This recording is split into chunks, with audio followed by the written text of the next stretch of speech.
Good morning. My name is Edward Sonshin Oberholzer. I'm the resident priest and guiding teacher at the Joseph Priestley Zen Sangha here in Lewisburg, Pennsylvania. We're part of Empty Moon Zen. And today, I'd like to talk with you about gerunds. You know, those verbal phrases we would see clinging precariously to the diagram sentences on an elementary school blackboard. Yes, those. And if we're going to be speaking of grammar, and we are, I should own that my mother was a stickler for it. No doubt the remnant of 5 years of Latin in public school. She had also been a lifelong Republican. Those two aspects of her personality collided, and her political affiliation gave way in the early 21st century when she found that she'd voted for a president who seemed incapable of assembling a coherent sentence out of simple one- and two-syllable words. Now, I know that there were policy issues that were the root cause of her dissatisfaction with Bush II, but his inarticulateness certainly helped propel her towards the Democratic Party. Kerry, in 2004, was a just acceptable alternative. But when the Democrats nominated Obama in 2008, my mother fell in love. At last, there was a candidate who not only spoke in complete sentences, he spoke in paragraphs. My mother never looked back.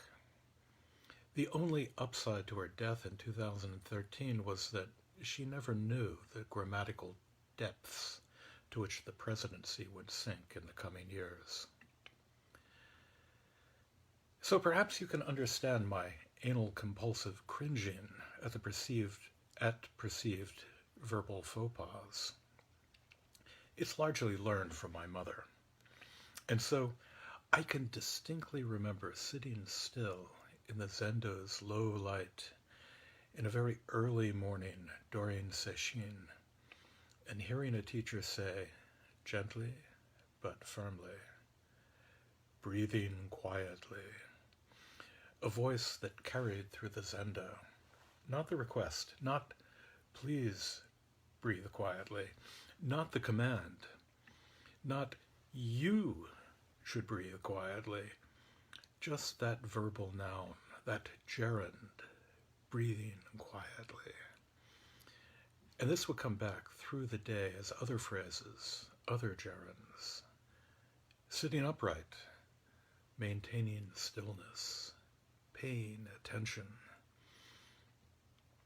At first, and for a long time after, this bothered me.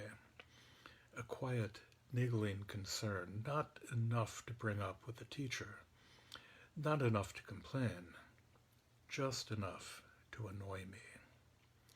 Breathing quietly. Who breathes quietly? Who is making too much noise? Who is disturbing our practice? Who? Not, John Doe, you're making too much noise when you breathe, cut it out. No, just breathing quietly. It took time for me to come to see this for what it was. And here's my revelation. Here is the genius behind that simple phrase. To this day, I sit in awe of the brilliance of it, the skillfulness of its means.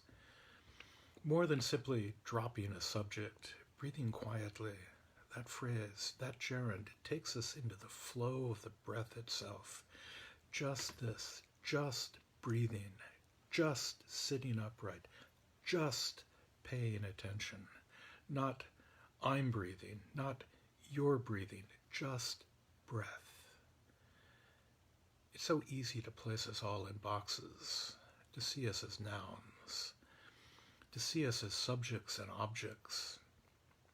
Those two simple words, breathing quietly, take us out of ourselves and sweep everything aside except that simple act of breathing. We're not breathing. We are breath itself.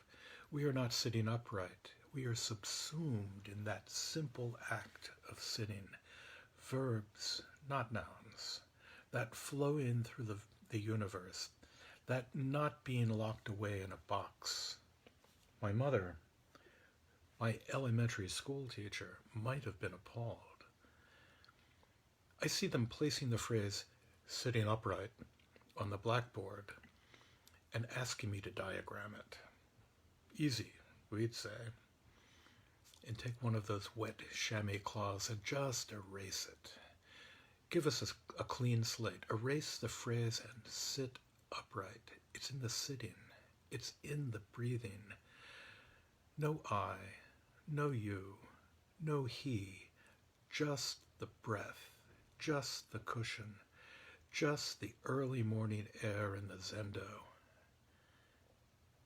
And yet, so many words, so many opportunities to get lost, to miss the point, to get tangled up and to go astray. Words are what we have. Sometimes, most times, they are all we have.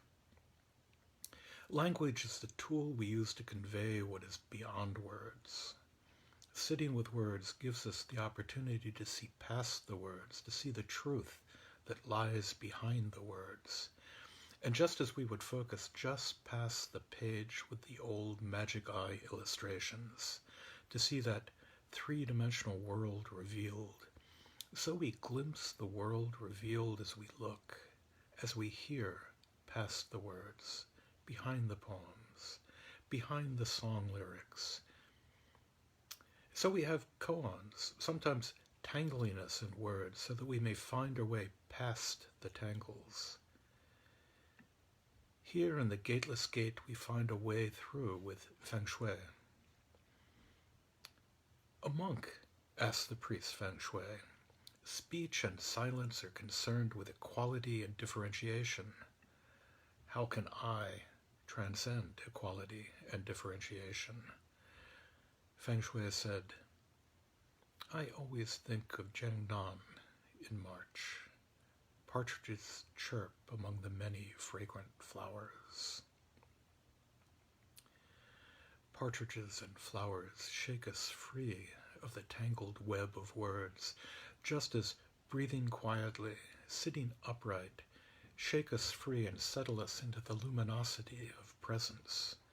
Words cloud and confuse, and words dissipate those clouds, and like Manjushri's sword, cut through delusion. Words can be a skillful means, pointing beyond themselves to our own true nature, like poetry evoking the wordless, like Wang Wei's vision of a mountain range. The words, the human sounds that evoke it, glimpsed, heard faintly in the distance, here translated by Gary Snyder.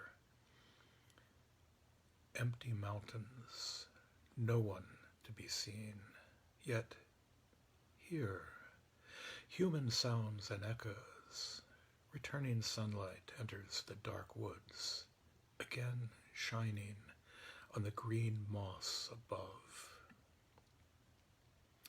Words, Yanshan said, words are what we have. Furthermore, you should see this on your own. It is not possible to cut off language. I'm now speaking these words for your sake, revealing the one who is wordless. Who is that? Fundamentally, he lacks features, such as ears, eyes, and so on.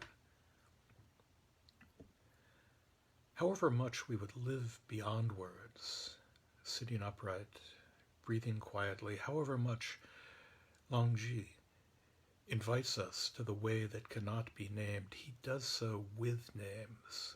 Words point to the ineffable. As much as a name that can be named is not the eternal name, we have given it a name. So the verse Wu Men wrote for Feng Shui's koan goes, it was not a verse of elegant tone. Before speaking, it's already expressed. If you go on chattering glibly, you'll find yourself at a loss. maintaining stillness, breathing quietly.